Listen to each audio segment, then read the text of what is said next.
kann ich nicht einmal 5 Minuten allein sein und meine Backerl fertig packen, hä? Alle Augenblick kommt da jemand von euch reingerannt. Ich tue da doch gar nichts. Na? Du, sag einmal, hast du? Du hast. Darf ich das mitnehmen? Nein, das Papier war sündteuer und das brauche ich für den Papa sein Geschenk. Geh, das ist doch viel zu schade. Der Papa hat doch gar keinen Sinn für ein schön verpacktes Geschenk. Der reißt doch eh bloß auf. Und was machst du, hä? Ich falte das Papier immer schön zusammen und... Schmeißt es danach weg. Jetzt Mama, bitteschön. Ich meine nur, beim Papa, da könntest du die Geschenke auch ohne weiteres in ein Zeitungspapier einwickeln. Ich wette mit dir, dass er das gar nicht auffallen darf. Danke dir. Also Moment. Ah ja, das Bandel passt großartig dazu. Bussi! Ja, und ich kann dem Papa sein Geschenk jetzt wieder in das gescheckerte Papier einwickeln. Obwohl, eigentlich hat's ja recht. Er schaut's ja sowieso nicht an. Du, Marianne?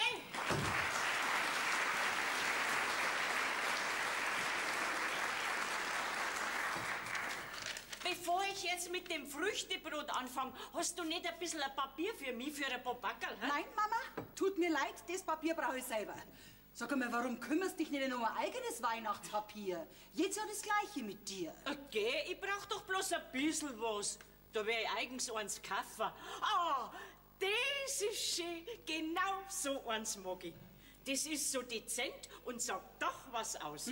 Dass morgen Weihnachten ist. Oder sollen vielleicht Osterhasen drauf sein? Mein Gott, bist du schon wieder gereizt. Weißt was, so richtig kleinlich bist du. Wegen ein paar Zentimeter Papier. Du, exakt 3 Meter mal 70 Zentimeter. Aber bitteschön, darf es vielleicht auch noch ein Bandel sein? Ja, natürlich. Da, das nehme ich gleich. Brauchst du das noch? Nein, wenn ich kein Papier mehr hab, dann nimmer. Sonst noch was? Nein, danke. Du, Mama. Sei so gut und tu nicht wieder so viel rum in dein Glätzenbrot. Das letzte Jahr waren wir ja vom ersten Stückel schon besoffen. Zu spät. Bereits alles seit 3 Tagen in Ruhm getränkt. So. Und ich? Was mache jetzt ich? Jetzt habe ich bloß so lauter Reste über. Morgen kommt der Weihnachtsmann, kommt mit seinen Gaben. Was will denn der schon wieder da? Hallo, Heidi!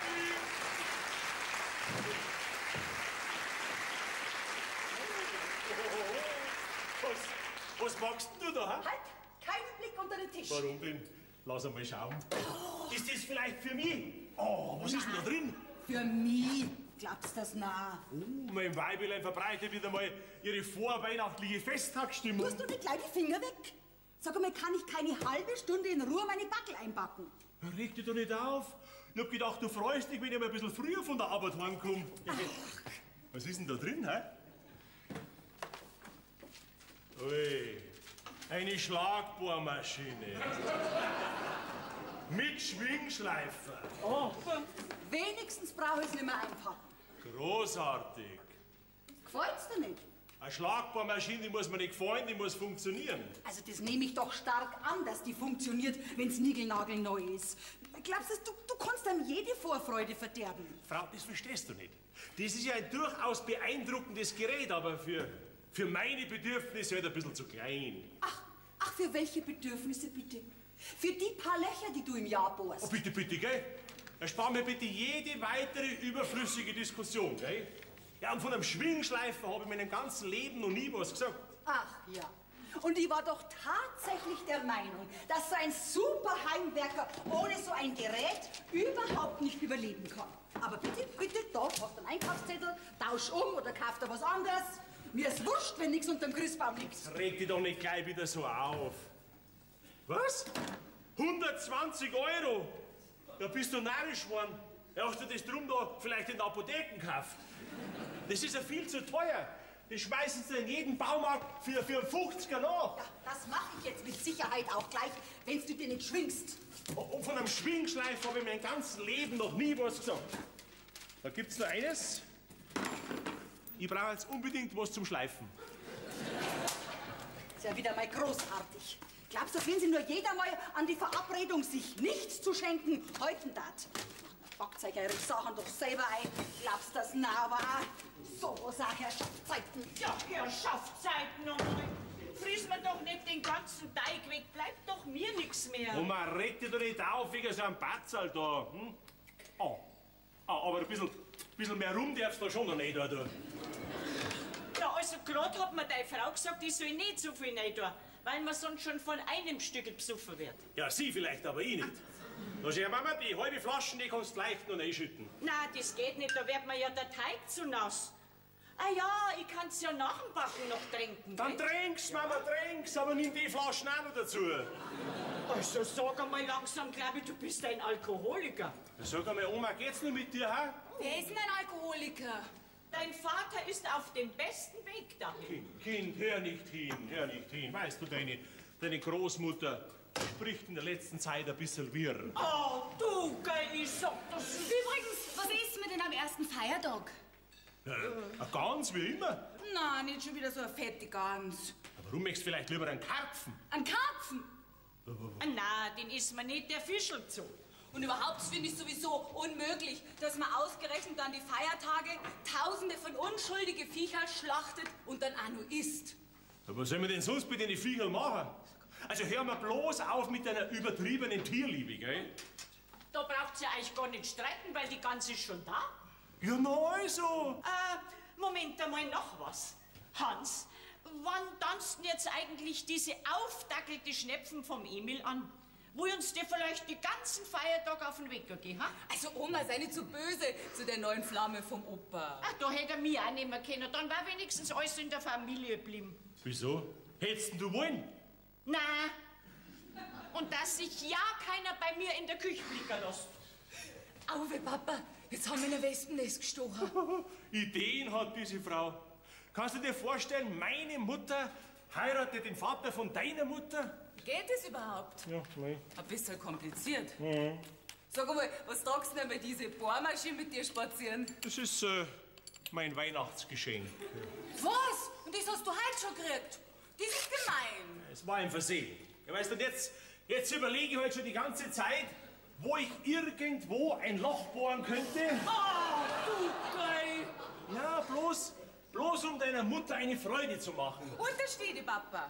Dabei kann ich mich ums Verrecken nicht erinnern, dass ich irgendwas von einer Bohrmaschine gesagt hätte. Und dabei hätte ich mir ganz was anderes gewünscht. Was denn? Komm, sag mal's. Nein, das kann ich nicht sagen. Das ist ein bisschen kindisch und da darfst du mir bestimmt auslachen. Möchtest vielleicht eine Spielzeugeisenbahn? Nein, keine Eisenbahn.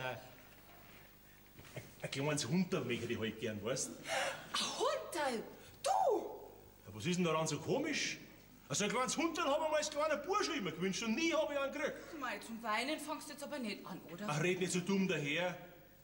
Kannst du dir vorstellen, wie das ist, wenn man Jahr für Jahr, Weihnachten für Weihnachten seine Wünsche zurückstellen muss, bloß weil man Angst hat vor dem Gezeter seiner Angetrauten? Papa, das ist schrecklich. Das ist eine Tragödie. So lässt man sich ein ganzes Leben lang manipulieren. Zuerst schon als Kind, nicht? Weil du hast ja sowieso keine Chance, dass du dich durchsetzt. Und später auch noch als Erwachsener. Nicht? Bloß um den Frieden in der Familie zu wahren. Papa, du bist ein Märtyrer. Ich hab dir schon gesagt, du sollst nicht so dumm daherreden. Das tue ich doch gar nicht. Papa, dann sei jetzt endlich ein Mann. Ja, das bin ich doch. Glaube ich wenigstens. Jetzt stellst dich vor die Mama hin und sagst ihr, ich will einen Hund. Du auch? Na, du natürlich. Ja, genau genommen, da ich ja auch einen wollen. Du hast doch schon einen Freund. Na, einen Hund. Ach so. Aber einen großen. Wie groß? Ja, mindestens so ein Schäferhund, so einen ausgebildeten Polizeihund. Ja, spinnst du? Dann hätten wir ja 2 Hunde. Mein Papa checkst das wieder nicht, ha? Wenn überhaupt, dann natürlich nur einen. Aber da wäre das unüberwindbare Problem. Deine Frau. Nein, deine Mutter. Was? Treten wir gemeinsam vor sie hin. Ja, dann trifft's der Schlag und das werden wir jetzt vor Weihnachten auch nicht recht. Ne? Dann appellieren wir an das weiche Herz der Mama. Diese Seite, die wäre mir vollkommen neu. Wir machen ihr klar, dass man gerade an Weihnachten auf gar keinen Fall die armen Viecherl vergessen darf, die da irgendwo einsam und verlassen ihr Dasein fristen, ohne jede menschliche Zuwendung. Und dann ist ein Schäferhund ja unheimlich praktisch. Da bricht mit Garantie keiner mehr bei uns ein. Hat bei uns schon mal jemand eingebrochen? Ha? Ach, so ein Schmarrn. Ich will keinen großen, scharfen, ich möchte einen kleinen, lieben Hund haben. Papa, geh. Mama, kommst du einmal? So ein stattlicher Mann wie du, der kann doch nicht mit so einem Pinscherl rumrennen. Zu dir passt nur ein ebenso stattlicher Hund. Meinst? Ganz ehrlich, Papa. Ja, wir können es einmal probieren, gell, aber wahrscheinlich wird's wegen dem Hund einen hysterischen Anfall kriegen. Wer kriegt einen hysterischen Anfall? Ja, du. Ah, nein, du. Nein, weil du natürlich nie. Hab ich da grad was von einem Hund gehört? Was, Mama? Der Papa und ich, wir haben uns gerade unterhalten. So ein schöner großer Schäferhund wäre doch genau das, was wir für unser Haus noch brauchen taten. Nein, kein großer, scharfer, ein kleiner, lieber. Weißt du, der müsste nur bellen wie ein großer. Ja, damit der Einbrecher meint, man hätte einen ganz großen und verschrickt, verstehst? Was ist los? Ich hör bloß immer großer Hund, kleiner Hund. Sag einmal, was wird denn da gespielt? Baby, schau, die Sache ist die, dass ich heute an so einem kleinen Hunderl viel mehr Freude hätte, wie an seiner Schlagbohrmaschine. Mit Schwingschleifer. Kannst du das kein bisschen verstehen? Nein. Karin, ich hab's befürchtet. Kannst du den Schäferhund gleich vergessen. Gestorben. Also sag einmal, seid ihr von allen guten Geistern verlassen? Kommt ihr mir einen Tag vor Weihnachten mit so einer Schnapsidee? Ein Hund kommt nur über meine Leiche ins Haus. Da war's der Tod, Frau, und das war ungeschickt vor die Feier. Also jetzt, Mameli! Na. Nix Mameli, gell? Das kenne ich schon, seitdem du so ein kleines Zwergerl warst. Alles, was fürs gehabt hat, bellt, miaut oder sonstige tierische Laute von sich gegeben hat, hast du mit heimgeschleppt. Ich erinnere mich an junge Katzen aus der Umgebung. Mais hast du in den Puppenbaum gelegt und weiß der Kuckuck. Na, kein Kuckuck. Aber wenn's dann ums Fressen gegangen ist, da war dann wieder ich zuständig, gell? Nein und nochmals nein. Aber Mama, so ein Hund, der frisst doch selber. Ach, und sein Fressen einkaufen, das tut er dann wahrscheinlich auch selber, gell? Und dann musst du alle Dame lang zum Tierarzt, weil sie wieder Flöhe haben und Würmer und wie die Stinker, wenn's nass sind. Der fällt, wenn's regnet, nicht raus. Ach, und wenn's regnet, geht er dann auf unser Gästeklo, oder?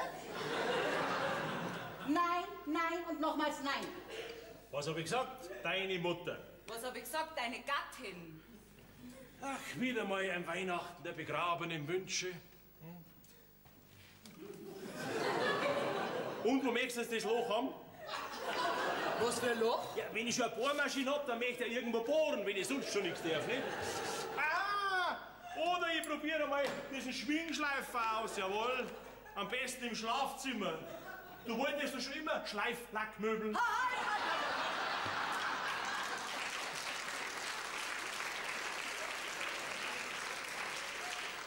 Heute wird nicht mehr gebohrt. Weder im Schlafzimmer noch sonst irgendwo, gell? Das kommt jetzt unter den Christbaum und damit basta. Schon. Aber ein kleines Hundel wäre mir doch viel lieber gewesen, morgen zur heiligen Weihnacht. Gott, schau doch nicht so belämmert. Da kommt sie mir einen Tag vor Weihnachten mit so einer Schnapsidee von wegen Hund und dann will jeder auch nur einen anderen haben. Und ich soll natürlich zu allem wieder Ja und Amen sagen. Das wäre jetzt eine wirklich großherzige Geste von dir, Mama. Also Karin, du weißt wirklich, dass ich jedem von euch jeden Wunsch erfüllen will. Aber der Papa hat sich zum Beispiel keine Schlagbohrmaschine gewünscht. Hey, was soll ich ihm denn auch immer schenken? Der hat doch schon alles. Nur kein Hund. Mein Gott, mach mich nicht wahnsinnig mit diesem Hund. Wo soll denn ich heute so schnell einen Hund herkriegen? Mama, das wäre überhaupt kein Problem. Weißt, der Günther hat mir erzählt, die haben ja einen Diensthund, der für den Polizeieinsatz nicht geeignet ist, weil er nämlich viel zu brav ist. Seit wann haben die bei der Polizei kleine Hund? Ja, kein kleiner. Ein Schäferhund natürlich. Ein Schäfer? Natürlich. Ja, was meinst denn du, wie der bei uns im Haus umeinander reibert? Aber Mama, das ist doch ein ganz Lieber. Der liegt am liebsten den ganzen Tag auf dem Sofa und schaut fern. Auf meinem schönen neuen Sofa? Auf ihrer Decken natürlich. Mama, das ist ein ganz armes Viecherl. Weil der immer trainiert wird zum Schafsein. Und das ist er einfach nicht. Vom Gemüt her. Und deswegen waren sie sogar schon beim Psychiater mit ihm. wenn dieser Hund ein einziges Mal nur auf meinem Sofa liegt, dann gehe ich zum Psychiater. Glaubst du? Der Günther sagt, er glaubt, er wäre der Kommissar Rex. Der Günther, Na, der Hund natürlich. kann der reden? Ei, jetzt Mamili. Gib heute deinem Herzen schon Schutz. Was glaubst du, wie sich der Papa gefreien darf? Alle sollen sich freuen, nur ich nicht. Was meinst du, was der Hund für einen Dreck ins Haus trockt? Nachher müsste man ihm halt an der Tür immer die Pfoten abputzen. Müsste man. Ich weiß auch schon wer. Ich sehe mich schon mit Putzlappen bewaffnet stündlich an der Haustür lauern, bis der Herr Kommissar Rex geruhen von seiner Dienstinspektion nach Hause zu kommen, um sich auf meinem Sofa niederzulassen, während ich den Dreck wegputz und das Fressen für den Herrn Hund koch. Nein, nein und nochmals nein. Ach Mama, jetzt bin ich enttäuscht von dir. Dein Problem. Was? Wenn ich gemein wäre, dann darf ich dir zu Weihnachten einen Hund schenken. Also sowas. Einen Hund. Naja, einen Vorteil hätte wenigstens so ein Hund. Man müsste ihn nicht einpacken.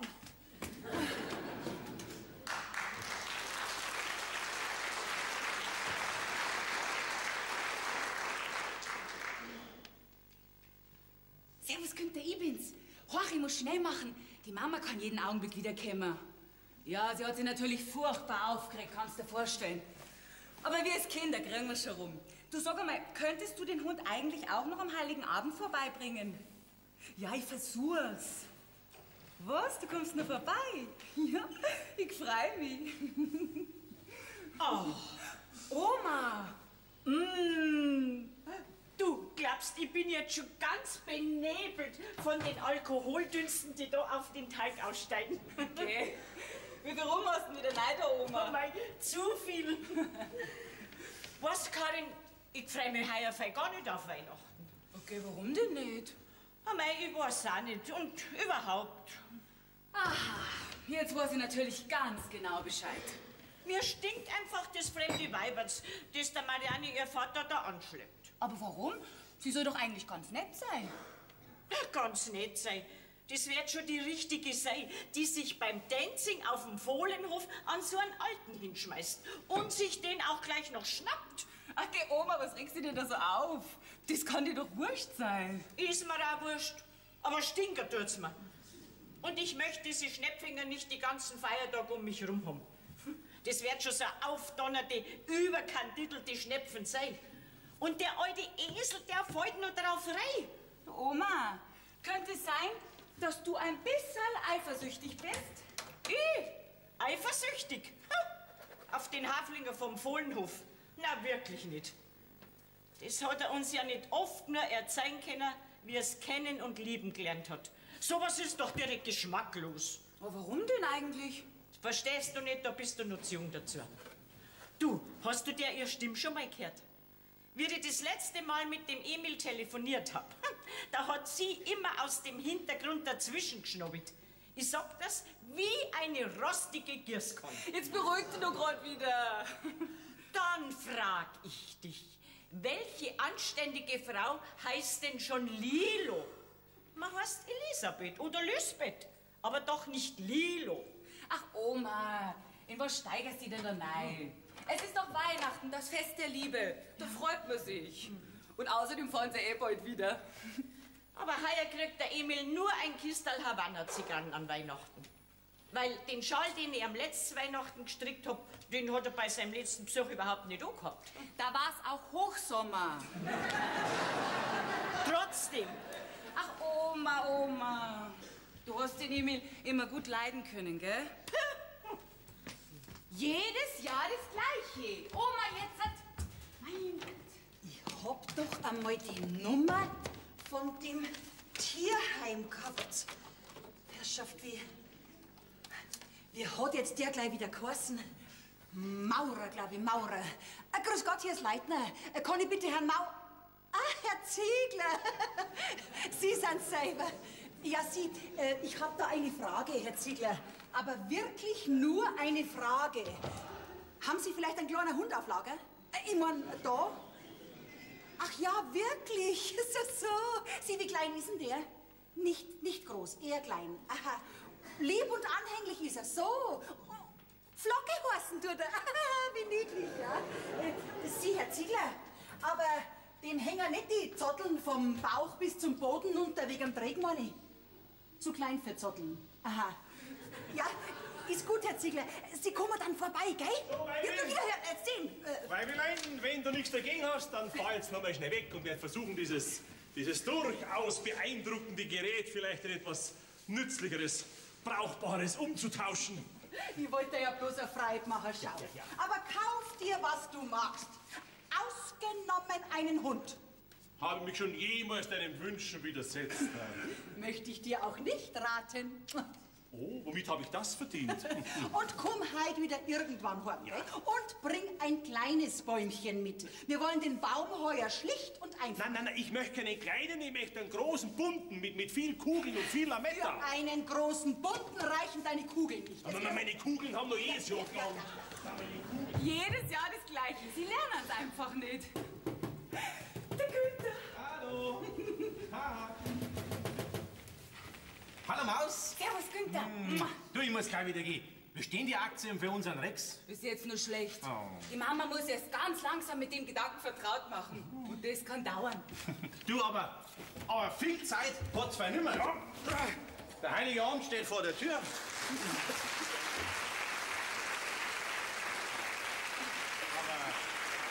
wie gesagt, einen lieberen Hund kennt's ja gar nicht kriegen. Nur für den Polizeidienst ist er halt vollkommen ungeeignet. Der totale Trottel.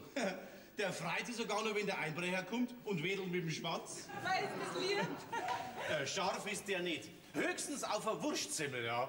Du, und lasst den nie in euer Schlafzimmer rein. Der schlaft sonst jede Nacht bei euch im Bett. Den bringt's ihr nie mehr raus. Sei nur leise. Nicht, dass das die Mama noch hört. Na ja, du. Und wenn's das einfach mit einer Überraschungstaktik probiert. Ja, ich meine, wenn der Hund am Heiligen Abend einfach so unterm Baum liegt. Na, das war zu krass. Das können wir nicht machen. Also gut, Maus. Dann verlasse ich mich auf deine weiblichen Überredungskünste. Ja, dich habe ich ja noch gar nie zu was überreden müssen, gell? Au! Höchstens ein ganz kleines bisschen. Aber ich werde dich jetzt ein kleines bisschen überreden. Ich hab gedacht, du musst gleich wieder gehen. Der Schindler sitzt im Auto und spielt sich mit dem Handy. Der ist voll und ganz beschäftigt. War das alles? Ja, zu mehr bin ich jetzt nicht mehr in der Lage. Oh, das war aber mager. Ja, sonst könnte es nämlich sein, dass ich die Kontrolle und jede Beherrschung verliere und dann... Ist dem Schindler sein Akku leer? Dann bleibe ich einfach bei dir da bis Silvester. Der Akku ist leer. Ja, mein Gott, so ein Spielverderber, klappt das? Ja, Fritzi, was ist denn? Schluss, Herr Kollege. Mein Gott, Feierabend, gell? Ja, ich komm ja schon. Also, Maus, vergiss mich nicht und bleib mir treu. Jetzt komm schon. Hilfe, Fritzi!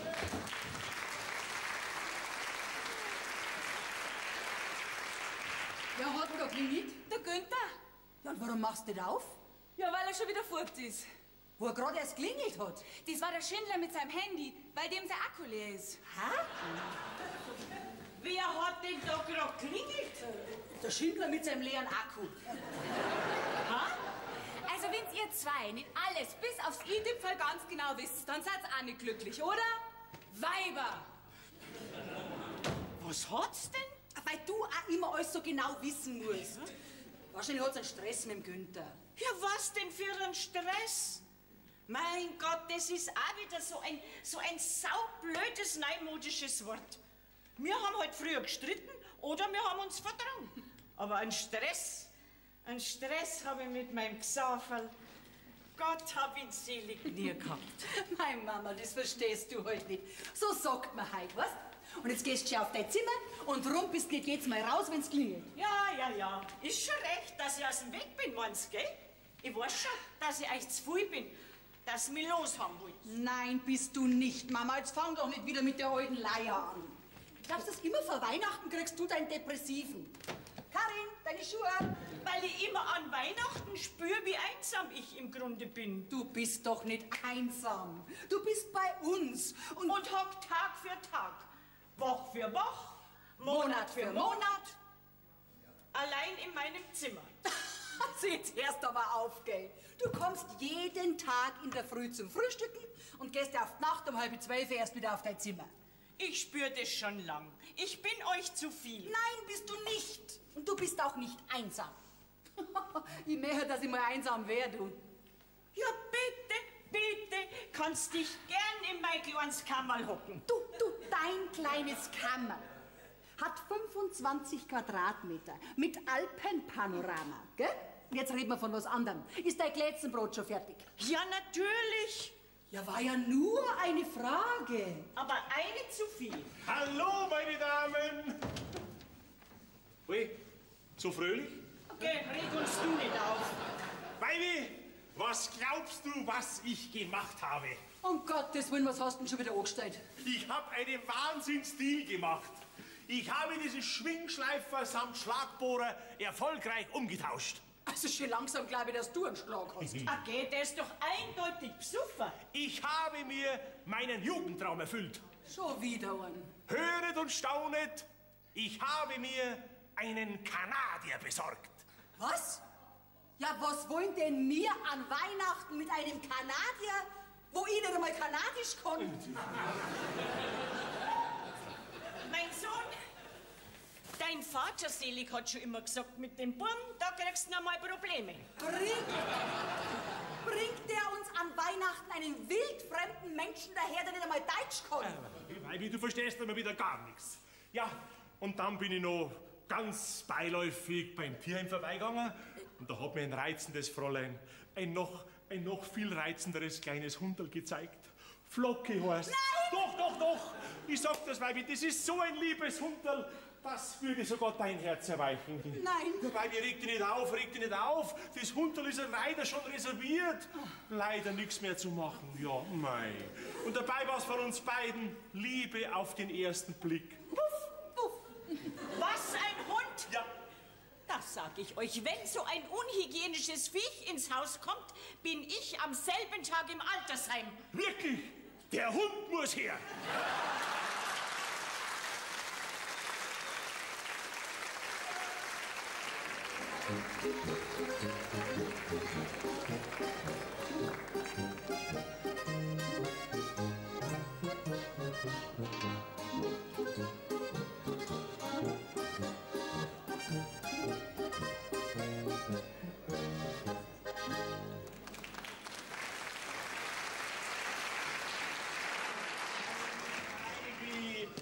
Reg dich doch nicht auf, ich hab dir doch schon erklärt. Schau, so ein Kanadier, der bellt nicht, der frisst nicht und der tragt keinen Dreck ins Haus. Ich will mich aber aufregen, so einen Schmarrn zu kaufen und was das kostet. Das ist kein Schmarrn, das ist ein wunderbarer Kajak.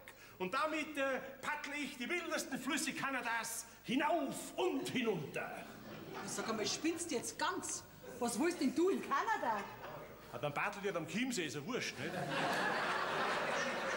Und wenn du schön brav bist und mich nicht dauernd ärgerst, dann darfst du vielleicht einmal mitpaddeln. Danke, kein Bedarf. Weißt du, was du bist? Ein richtiger Weihnachtsstimmungskiller bist du, jawohl. Also einen Herzenswunsch wärst du doch erfüllen, wenn ich schon ein kleines Hunderl nicht krieg. Hans, schau, ich gönn dir doch die Freiheit. Aber muss das wirklich so ein Unsinn sein? Zu spät. Ist schon draußen am Autodach, ja. War übrigens ein Schnäppchen. Schlappe 800 €. Wie bitte? Selber schuld. Ein kleines Hunderl wäre viel billiger gewesen. Bussi, ich muss noch mal weg. Ja, sag einmal, bin ich nie von lauter Narrische umgeben, ha? Mama, sag einmal, hast du die Oma gesehen? Sie hat gesagt, sie bleibt bis Heilig Drei König auf ihrem Zimmer. Alles, wenn ich glaub, aber das nicht. Aber so mal typisch dein Herr Vater, gell? Da schmeißt er seiner Mutter solche Sprüche an den Kopf, dann macht er sich aus dem Staub und ich darf alles wieder ausbaden. Ach, geh, die Oma müsste doch den Papa seine dummen Sprüche schon langsam kennen. Der meint's doch nicht so. Du Mama, dieses windige Bäumerl da draußen, das ist aber nicht unser Christbaum, gell? Doch?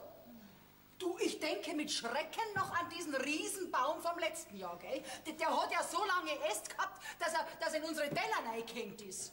Wochenlang habe ich nur drumrum tanzen können. Und mehr als 3 Personen haben da herin überhaupt nicht mehr Platz gehabt. Jetzt übertreibst du mal wieder. Die zu kurz geratene Bonsai-Fichten, die findest ja gar nicht da herin. Finde ich nicht. Was? Ich mein, find ich schon. Du, nur was, Mameli? Nein, na. Hast du eigentlich schon wegen dem Hund nachgedacht? Nein, brauche ich nicht, weil es bei meinem Nein bleibt. Außerdem hat sich dein Herr Vater schon selber beschenkt. Draußen am Autodach ist er, der Kanadier. Wahnsinn, ein Kanadier! Den muss ich sehen. Hätte man ja denken können. Seine Tochter. Mein Sohn ist nicht in der Nähe? Nein, Mama, kannst schon reingehen. Nein. Und mein Essen servierst mir bitte aufs Zimmer. Komm, Mama, du kennst doch den Hans. Der meint's doch nicht so. So was er meint, ist mir wurscht. Für mich zählt nur, was er sagt. Und jetzt weiß es wenigstens ganz gewiss, dass ich in diesem Haus nur geduldet bin. Also, Mama, jetzt mach bitte nicht so einen Zirkus. Das vertrage ich halt wirklich nimmer. Ja, jetzt wird's hintenher wie vorn. Ich mach also einen Zirkus. Ja, gut. Von mir aus tat's euch 2 oder 3 Hunde her. Ihr werdet schon sehen, was davon habt. Kannst du vielleicht noch an den Struppi von die Schallers drüben erinnern, was das für ein Mistviech war? Dauernd hat er sich unterm Zaun durchbuddelt, seine Heiferl bei uns in Gartenrei gemacht, seine Knochen in unserem Rosenbeet vergraben. Jeden zweiten Tag hat er mir ein Schürzen zerrissen und im Sommer meine nackerten Wadel zerkratzt. Ja, weil er dich halt immer freundlich begrüßt hat. Ja, spring ich vielleicht an die Leiten auf und schläg's ab, wenn ich sie begrüße, ha?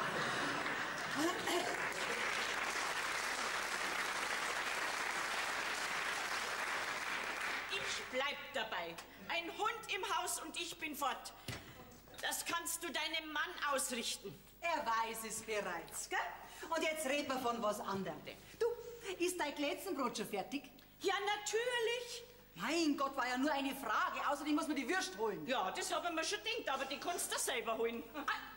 Du, wenn du was zum Essen willst, dann kommst gefälligst wieder runter, gell? Bei uns wird das Essen nicht auf dem Zimmer serviert. Was ist denn los? Du, das Auto ist weg. Der Günther, der schwärmt ja schon so lang vor dem Kanadier. Und dass wir 2-mal auf den wilden Flüssen Kanadas paddeln. Hör mal nur auf mit den Träumen von den Mannsbildern, gell? Ich habe auch meine Träume, aber die interessieren ja niemanden. Wir haben am 23. Dezember noch keine Spur von einer weihnachtlichen Festtagsstimmung. Liegt es eigentlich an uns oder ist das bei allen Familien so? Was ich will, ist ja allen wurscht. Jetzt hole ich die Würst vom Metzger. Und die Tür mache ich auch auf. Jetzt raten wir wieder vollkommen durch. Komm, der Leitner. Hi, Mausel. Mein Günther, bin ich froh, dass du da bist. Sag mal, was ist denn los? Ja, auf so eine stürmische Begrüßung war ich jetzt nicht gefasst. Du glaubst gar nicht, was bei uns für eine Stimmung ist. Die Oma hat sich Oma wieder eingesperrt, weil es der Papa beleidigt hat. Und die Mama ist von Haus aus sauer wegen dem Hund. Genau. Du, was ist jetzt? Ich soll jetzt schon langsam schon einmal Bescheid sagen. Ich überleg mir schon die ganze Zeit, ob wir es nicht doch mit deiner Überraschungstaktik probieren sollen. Du meinst, dass ich mit dem Hund am Heiligen Abend einfach da bin? Ja, wir könnten ja sagen, so zur Ansicht oder so ähnlich. Und ich trau mir wetten, wenn der Papa den Hund erst einmal sieht, dann gibt er mit Garantie nicht mehr her. Und dann hat die Mama auch keine Chance mehr. Naja, also, wenn du meinst, geht das schon. Aber ich will nicht schuld sein, dass bei euch am Heiligen Abend ein Drama ist, ja? Nicht, dass mir der Mama samt dem Hund gleich wieder rausschmeißt. Dann komm ich gleich mit. Du, wir könnten ja sagen, der Hund ist ein Weihnachtsgeschenk für mich. Und meine Geschenke, die kann mir die Mama ja nicht verbieten. Ja, aber ich hab bei ihrem Schwiegersohn bis in alle Ewigkeit nein verschischt. Also, weißt, gemein ist das falsch schon. Du, der Thomas ist nicht einfach so ein kleines Hunderl. Das ist ein Riesendrumlackel. Wenn der erst einmal bei euch auf dem Sofa liegt, habt ihr alle miteinander keine Rechte mehr. Ja, das klingt ja vielversprechend. Möchtest du den Thomas jetzt wieder ausreden? Nein, nur vorwarnen. Nicht, dass hinterher heißt, das hättest du uns auch früher sagen können. Du, und dass für immer eine Leberkässemmel parat liegt. Aber schon am vom Metzger, nicht so am billigen vom Supermarkt. Merkt er sofort. Na sauber. Die sagst du aber bitte schön erst, wenn der Thomas als rechtmäßiges Familienmitglied akzeptiert ist. Na, also gut, riskieren wir's. Du bringst den Thomas am Heiligen Abend mit. Zur Ansicht. Du bist zwar ganz schön durchtrieben. Ja, Mai, eine echte Leitner. Hallo, Weibi. Was glaubst du, wo ich diesen wunderbaren Baum her habe? 35.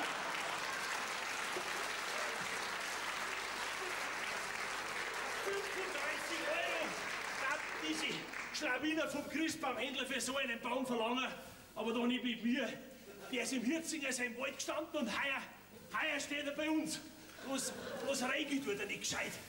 Macht nix. Haha. Dafür war er super Günther, hallo Günther. Herr Hauptwachtmeister, was tust denn du da? Ha? Ich habe Ihre Tochter besucht, wenn es erlaubt ist. So. Interessant. Mhm. Aus dem Hirzinger seinem Wald, ha? Papa, was machst du denn? Nein, Günther, du hast das vollkommen falsch verstanden. Nein.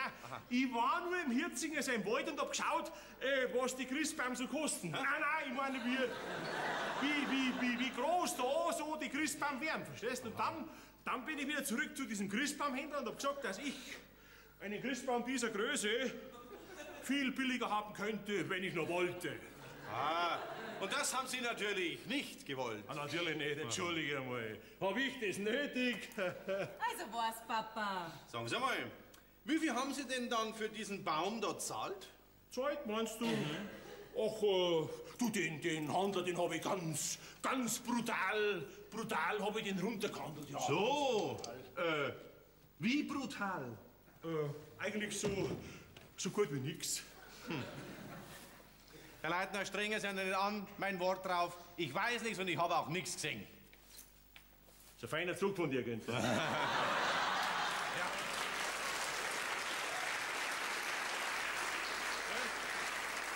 Ja, wie man schon sagt, du bist und bleibst mein idealer Schwiegersohn. Aber noch einmal drücke ich kein Auge zu, das war das letzte Mal. Ja, bei mir war es zwar nicht das erste Mal, aber mit Sicherheit das letzte Mal.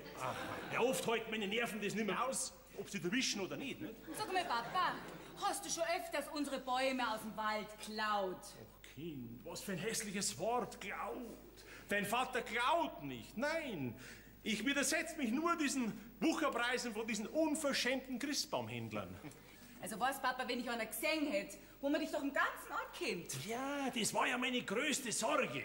Ja, aber nächstes Jahr kaufe ich wieder einen Baum. Aber trotzdem, ein gewisser Reiz und Nervenkitzel ist bei so einer Aktion schon dabei, gell? Naja, entschuldige, ich mein Kaffee kann so ein Baum ja schließlich jeder Depp, nicht? Also da tun sich ja wahre Abgründe auf. Also da muss ich mir schon ernsthaft überlegen, ob sich meine Einheirat in eine Familie mit offensichtlich kriminellen Veranlagungen überhaupt mit meiner korrekten Dienstauffassung vereinbaren lässt. Jetzt red nicht so geschwind daher und setz dich hin. Komm, trink mal ein Stamperl auf Weihnachten und auf diesen Prachtbaum. Ganz besonders. Und du, meine Tochter, du schnaufst der Mama kein Wort, gell? Papa? Sonst entziehe ich dir nämlich meinen väterlichen Segen, klar? Prost! Prost, Herr Leitner. Gott sei Dank habe ich schon Dienstschluss. Schluss oder nicht Schluss, das ist nicht die Frage. Deshalb hätte ich den Baum trotzdem heimgebracht. So, Günther, jetzt packst du es drum und zerrst es hinter die Garage. Nicht, dass die Mama drüber fällt. Das wird ja immer schöner. Jetzt werde ich sogar noch zur Beseitigung von Diebesgut missbraucht. Also, Papa, wir sprechen uns Ja, noch. Mama. Die Reste ist aber nicht Mama, oder? Ja, größer war schon gegangen, aber ich wollte nicht unbescheiden sein, weißt du. Mein Lieber, ist das vielleicht ein sperriges Drum? Schwerer Christbaumdiebstahl, Paragraph 243, von Hehlerei, wo ich gar nicht rede. Geht so ein Schmarrn, also so ganz passt mir so ein gescheiter Beamter nicht in meiner Familie. Immer diese schlauen Polizeisprüche da. Nein. Jesus, nein, wer druckt denn jetzt schon wieder rein, ha? Herrschaftszeiten. So, kommen's nur rein, Herr Maurer. Ziegler ist mein Name.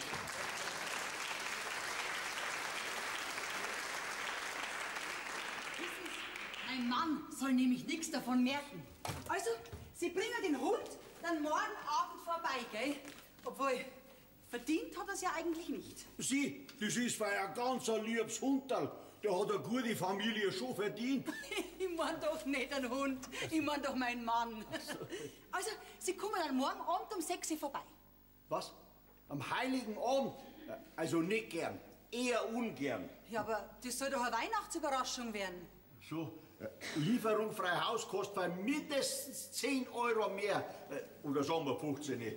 Also, Sie nehmen es aber auch von den Lebendigen, ha? Du, die braucht keinen Hund mehr.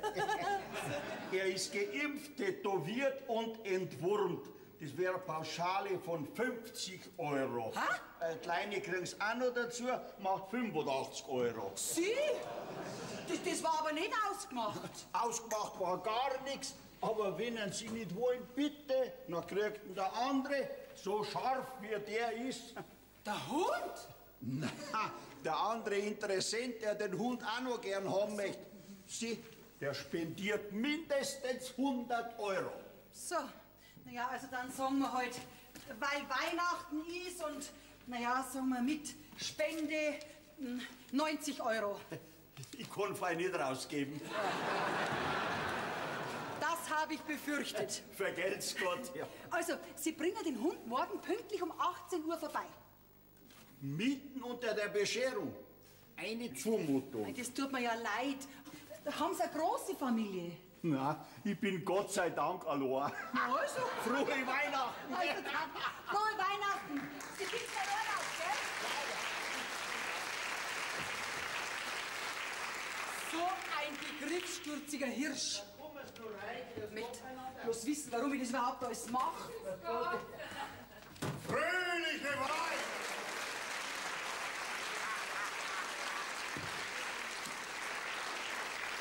Vater, grüß dich. Grüß dich. Ich habe euch eigentlich erst später erwartet. Ja, ich wollte ja später kommen. Aber meine Holde, die hat's nicht erwarten können. Na, weil ich nämlich nicht mitten in der Nacht in der Gegend rumkutschiert habe.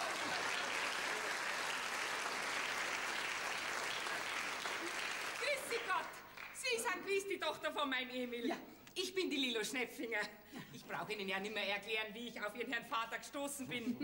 Wir sind auf jeden Fall recht glücklich miteinander. Gell, Emil? Und wir? Jetzt geh einmal ganz einer und steh nicht da beim Eingang rum. Bitte schön, nehmen Sie doch Platz, Frau Schnepfinger. Also, ich freue mich wirklich, dass ihr gekommen seid. Und gut schaust du aus, Vater. Ja, da hätten Sie ihn erst mal bei der Kur sehen sollen. Direkt ausgemergelt war er, ohne jede Lebensfreude. Aber ich hab ihn dann schon wieder aufpäppelt. Jetzt freuten Sie ihn wieder. Geh, Emil? Und wir? Ja. Schön haben Sie es da. Eine gediegene Eleganz. Ja, ja. Da sieht man gleich, dass er Geld da ist. Ja, bei meinem Emil, da steht ja lauter so als Graffe umeinander. Aber da fliegt jetzt einiges raus. Gell, Emil? Ja, und wir? Vater, täusche ich mich oder bist du ein bisschen wortkarg geworden? Ich habe mir das Reden abgewöhnt. Solche Spassetteln macht er immer, aber ich kenne ihn ja.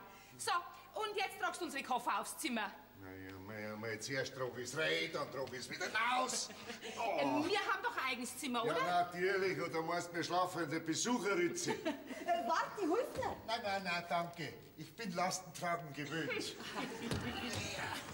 Tasse Kaffee hätten Sie nicht zufällig? Aber freilich gern. Möchten Sie ein Espresso, Cappuccino, Latte Macchiato? Ein Kaffee. So. Ja. Ich bin schon ganz austrocknet. Der Emil sagt immer, das kommt bloß davon, weil ich mein Backen nicht halten kann. Aber das meint er nicht so. Er liebt mich ja über alles. Dann ist ja recht. Ja. Milch und Zucker? Nein, danke schön, nächster Linie. Also. Der Emil sagt immer, ich bin die wärmende Sonne seiner späten Tage. Manchmal ist sie auch meine Gewitterwolke.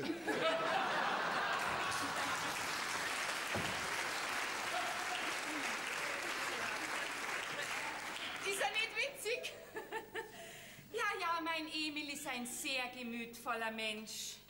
Wenn er manchmal saugrob sein kann. Aber ich bleibe ihm nichts schuldig. Das glaube ich. Ja, sieh, ich war jahrelang mit so einem Kaliber verheiratet. Da darfst du auf die Hinterfüße steigen, sonst bist du verratzt. Also, meine Eltern, glaube ich, haben sie immer ganz gut verstanden. Die haben so gut wie nie gestritten.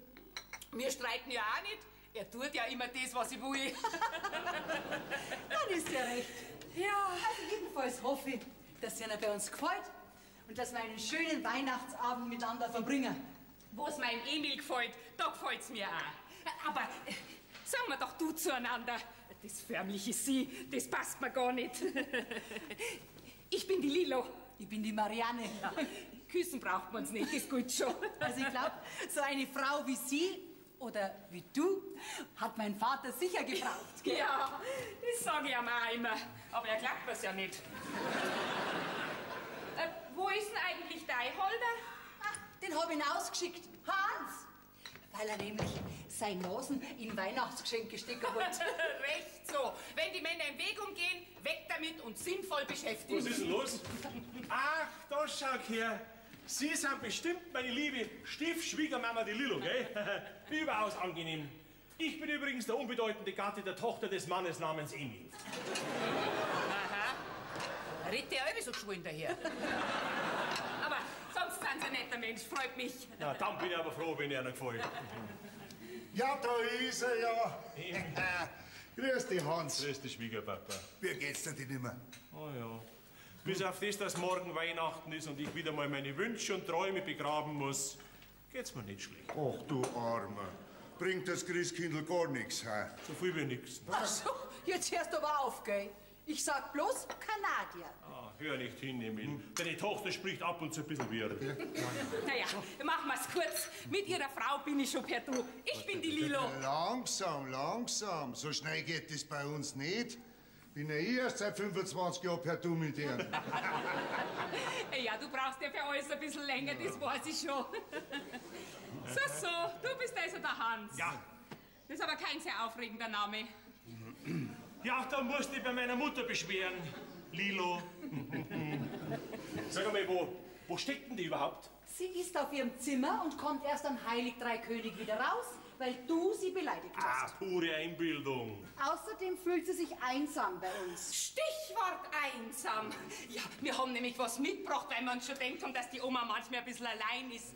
Ja, geh zu, Emil. Hol ihn rein, der friert uns ja sonst draußen. Was? Wer? Ich kann nichts dafür. Das war ihre Idee. Moment, wer erfriert?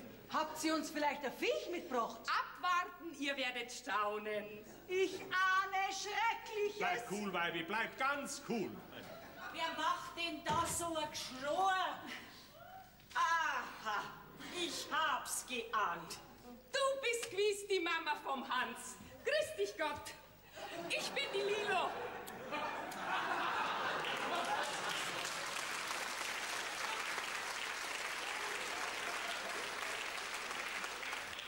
Sind wir vielleicht per Du? Ja, freilich, wir sind ja alle schon per Du.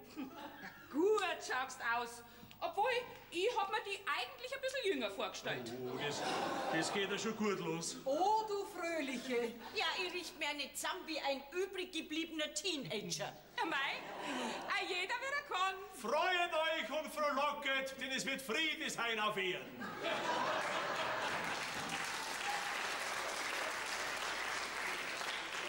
Mein Sohn, ich glaube, ich gehe noch vor Weihnachten ins Altersheim. Oma, Weihnachten ist ja schon morgen, so schnell kriegen wir keinen Platz nimmer für dich. Anni, was willst du denn im Altersheim? Für dich haben wir genau das Richtige. Ja, da geht nichts mehr mit Trübsalblasen. Ja, wo bleibt er denn? Emil! Ja, schon zeigt mir aber das Zeug erst einmal zusammenbauen müssen. Dann kommst du nicht so leicht um die Kurven rum, ausgehört. So, jetzt auch. Was ist denn das? Das, ja, da ist ja unser Arni. Gut schaust du aus, als Madel. Da schau mal her. Für dich. Was ist das bitte? Ja, das darf mich jetzt schon auch interessieren. Was ist denn da drin? Ja, nach was schaut denn das aus? Liebe Anni, wir haben uns gedacht... Nein, du hast dir gedacht. Ja gut, ich hab mir gedacht, nachdem du ja zwischendurch sicherlich manchmal ein bisschen einsam bist, man kann ja nicht immer bei den Jungen rumhängen, bringen wir dir ein kleines Tierlein mit, das dir so manche Stunden der Einsamkeit erheitern wird. Ja, und wenn's du übst mit ihm, dann kannst du dich sogar unterhalten damit. Ja, spinnt's denn ihr? Wer sagt denn, dass ich einsam bin? Und wenn ich einsam wäre, dann möchte ich mich mit Menschen unterhalten und nicht mit irgend so einem blöden Viech. Ja, du sagst es nicht. Er kann dich doch hören. Jetzt gib's so, jetzt schau dann halt wenigstens einmal an. Tu das durch runter. Ich mag nicht. Tu es runter, sage ich.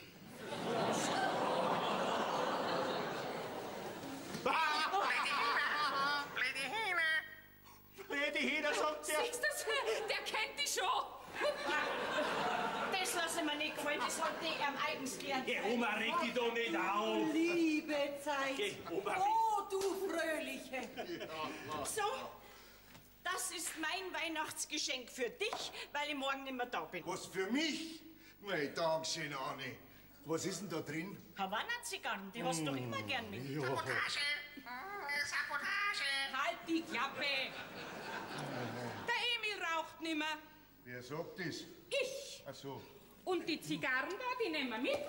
Die bringen wir einen alten Wegener, der freut sich. Nix da. Lieber rauch ich selber.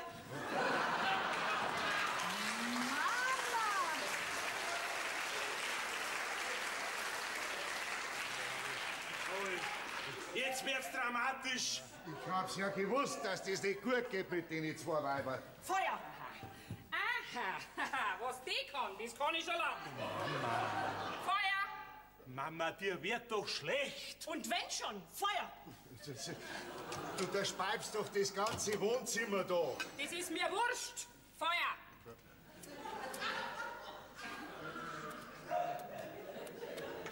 Na, na, na, glaubst du, das darf doch alles nicht wahr sein?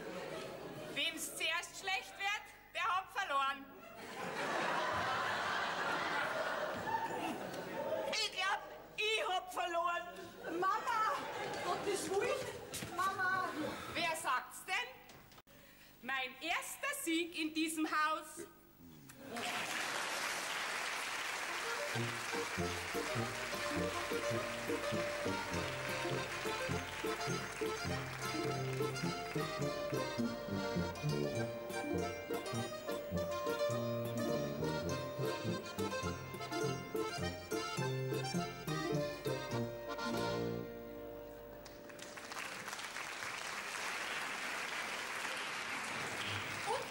Dabei, in dem Kartoffelsalat ist viel zu viel Essig drin. Da zirkst du ja das Hämmer in die Hosen rein. Mein Gott, bist du geschert. Wir alle wollen den Kartoffelsalat so und nicht anders. Hast du mich verstanden? Ein Kartoffelsalat gehört mit warmen Kartoffeln gemacht und dann gehört ein Fleischbrühe rein. Und nicht eine halbe Flasche Essig. Mussten ja nicht essen. Ja, das habe ich auch nicht vor. Verlass dich drauf. Für was ist denn das Wasser am Herd? Ja, für was wohl? Für die Würst? Mein Gott, das ist doch noch viel zu früh. Sollen jetzt die 3 Stunden kochen oder was? Würst kocht man nicht. Also ich frage mich ernstlich, wie meine Familie bisher überlebt hat, ohne deine Mithilfe. Ja, das frage ich mich auch. Normalerweise müssten sie ja schon lange an Alkoholvergiftung gestorben sein. Wenn du diesen armen, wehrlosen Menschen jahrelang dein sogenanntes Früchtebrot vorgesetzt hast. Jetzt reicht's mir aber, gell? Oh, aber zusammenputzen tust du schon, gell? Freilich. Man soll ja nichts verkommen lassen. Ja, sag einmal, hast jetzt du das arme Viecherl immer noch nicht abdeckt? Der Vogel verbringt ja sein Dasein in vollkommener Finsternis. Ich habe mit diesem Federvieh überhaupt nichts zu schaffen. Wo ist er denn? Wo ist er denn? Lady Hähne!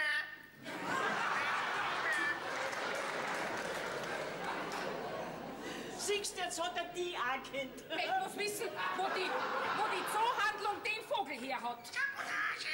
Sabotage! Halt die Klappe! Also das Viech nimmst du wieder mit, das bleibt auf keinen Fall da. Ja, fällt mir ja gar nicht ein, dass ich den Käfig jetzt wieder mit heimschlepp.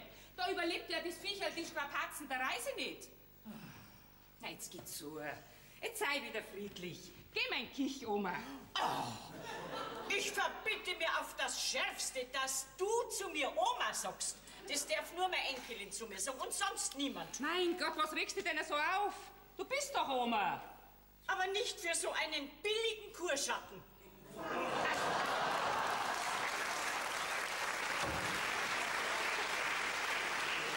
hört sich ja alles auf. Kann anständigen Kartoffelsalat machen, aber mit den Tieren schlagen. Emil! Emil! Na, also... Wenn mich nicht alles täuscht, dann war das jetzt gerade die liebliche Stimme meiner holden Lilo. Hoffentlich entdeckt sie es nicht. Komm, Emil, setzen wir uns aufs Sofa rüber und begießen wir diesen denkwürdigen heiligen Abend. Auch der, Auch der wird eines Tages zu Ende sein. Ja, so wie du sagst, so geschehe es. Prost. Also Emil, ich möchte wirklich nicht zu nahe treten und auf keinen Fall deine Gefühle verletzen, aber... Der sagt nix. Ich weiß, was du sagen willst. Aber mei, schau, ich war heute oft ziemlich einsam. Ja, ihr habt ja gar keine Ahnung, wie einsam ich oft war. Ja, warum hast du nie was gesagt? Ach geh, hätte ich zu euch herfahren sollen, euch sagen, dass ich einsam bin und wieder heimfahren. Natürlich. Das hätte doch alles nichts gebracht. Nein, weißt du, Hans, wie die Mama damals gestorben ist, da bin ich in ein tiefes Loch reingefallen, aus dem ich nicht mehr rausgekommen bin, recht. Naja, und dann war ich auf der Kur und da hat mich dann die Lilo mit ihrer unbekümmerten Art direkt überrollt. Die hat mit dermaßen niedergeredet und gelächelt, dass ich gar nicht mehr zum Denken gekommen bin. Und ist jetzt das, was du dir gewünscht hast? Mei, gewünscht. Wünschen darf ich mir die stille, bescheidene Mama zurück. Aber das geht halt nicht mehr.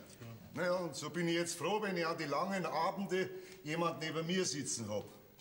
Wenn ich auch oft nur sagen muss, jetzt halt schon endlich die Pappen. Weil aber manchmal geht's mir wahnsinnig auf den Wecker. Ja, aber andererseits tut's mir halt auch unheimlich gut. Verstehst du das? Ja, ich probier's. Aber eines muss ich dir sagen, Emil. Bleib wenigstens du. Ja, das fängt schon damit an, dass sie dir deine Zigarren wegnimmt. Ja, wo sind wir denn? Wann du rauchen willst, das bestimmst immer noch du. Meinst du wirklich? Ja, aber natürlich. Entschuldige mal, sie wohnt doch in deiner Wohnung, oder? Aber sie wascht mir meine trägerten Vorhänge. Ja, dann soll sie es hängen lassen. Ja. Du musst einmal Prioritäten setzen, verstehst? Du musst sagen, wer bei euch der Herr im Haus ist. Du hast recht, Hans. Wo sind die Zigarren? Ja. Ja, das war ja nur das Schöne. Ah, wie die riecht. Du, aber gefreut tut's mich, dass ihr so saumäßig schlecht worden ist. Ja, die Lilo, die raucht dir deine Zigarren nicht mehr weg, Emil. Da kannst du Gift draufnehmen. So, jetzt geht's mir schon wieder viel besser. Du, übrigens, einen schönen Baum habt's da. Gell? Ja, ein bisschen ausladend ist er halt. Findest du? Der Mann war ganz schön teuer, hä? Ach, wie soll ich sagen, das hält sich in Grenzen. So? Unter uns gesagt, den habe ich organisiert. Gestohlen? Ah, du bist ja vielleicht ein Hundling, hä? Du, sowas tut man aber nicht, das weißt du schon. Ja, gerade weil man es nicht tut, darum hat es mir so einen Spaß gemacht. Aber nächstes Jahr kaufe ich wieder einen. Ja. Ja, weil oft halt meine Nerven solche Adrenalinstöße nicht mehr aus, weißt? Ja, nur dazu, wo mich der Hilger, unser Förster, so gut kennt. Ui. Aber heuer freue ich mich noch einmal über das Gefühl eines gelungenen Lausbubenstreiches. Prost, Emil. Ja, ist doch schön, wenn man immer wieder einen Grund findet zum Anstoßen. Mein missratener Schwiegersohn. Aber nichts meiner Marianne sagen, gell? Bin ich ein Waschweib? Emil! Ja, da sitzt er ja. Ja, warum gibst denn du mir nicht an, wenn ich da ruf? Hast du mich gerufen? Ich hab nix gehört. Ich auch nicht. Ja, was tust denn du da? Ich rauche, warum? Hab ich dir nicht gesagt, dass du nimmer rauchst? Das hast du gesagt, ja, aber ich bin durchaus nicht deiner Meinung, liebe Lilo-Fee. Also, so geht's ja nicht. Na, so geht's nicht. Eines, mein lieber Emil, wollen wir gleich einmal klarstellen. Jawohl, eines wollen wir gleich einmal klarstellen.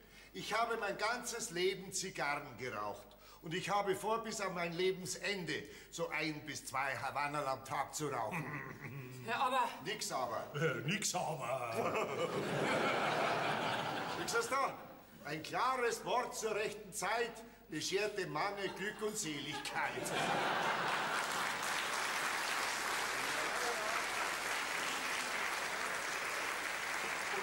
Und wem das nicht passt, der muss sich leider aus meinem Leben verabschieden. Ja, Oma. Pariert der gute Emil doch nicht so aufs Wort, hä? Ja, misch dich du doch nicht ein, das sind Familienangelegenheiten. Richtig, aber du gehörst dann noch nicht dazu. Emil! Jetzt ist ja Ruhe. Heute ist schließlich heiliger Abend, gell? Drum, lass ihn doch, ist doch recht unterhaltsam. Emil, schenk dir nach, gell, und rauch nur ein bisschen. Also, nein, ich muss das heute nicht haben. Du glaubst das, na? Zuerst aber auf, sowas gescherzt. Dampft der da die ganze Bude voll. Na, so. Jetzt. Und du? Wie kommst denn du dazu, dass du Oma zu mir sagst, wo ich gerade mal Ende 40 bin? Verkneift er solche Unverschämtheiten? Und dir, mein lieber Emil, sag ich jetzt... Nein, du sagst jetzt am besten gar nichts, liebe Lilofee. Jetzt sagt er nämlich ich rauche wann ich will, wo ich will und so oft ich will. Hast du das verstanden? Das verzeih ich dir nie, dass du mich ja so demütigst vor ihrer... An mir macht es nix.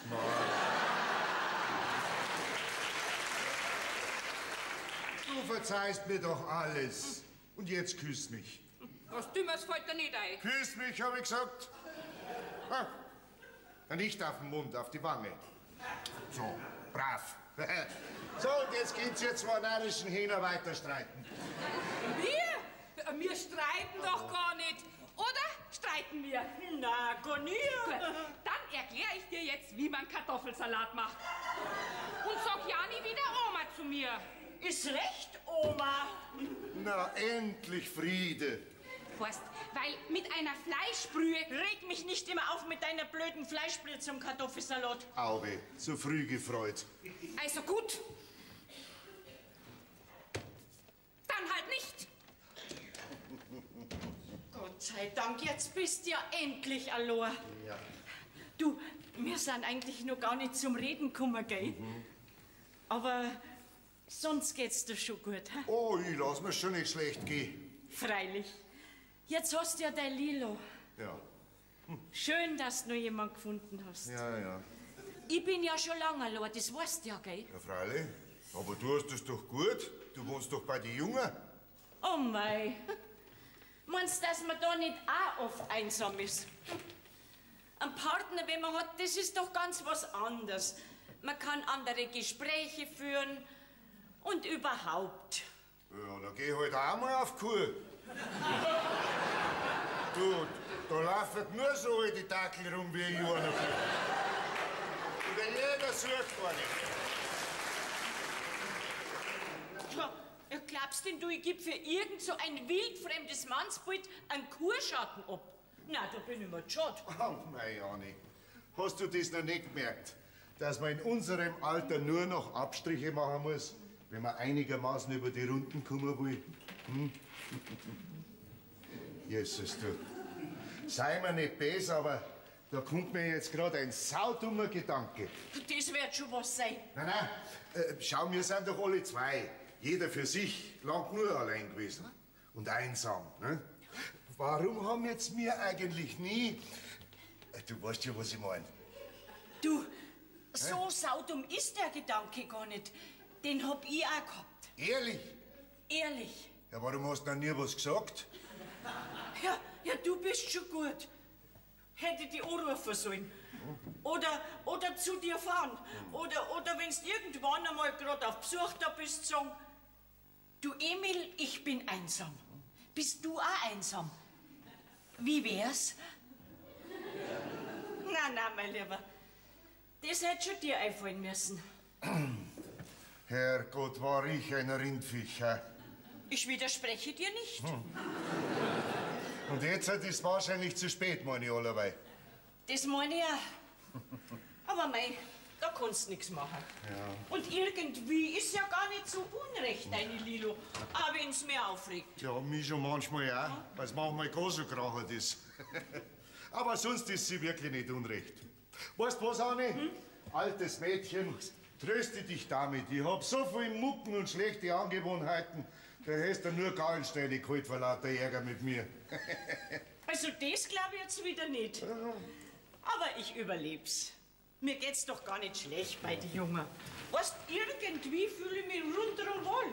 Und wenn's heute einmal ganz hart kommt mit der Einsamkeit, dann hab ich ja immer noch meinen Papagei. Ah, willst du jetzt doch behalten? Freilich, das arme Viecherl kann doch nichts dafür.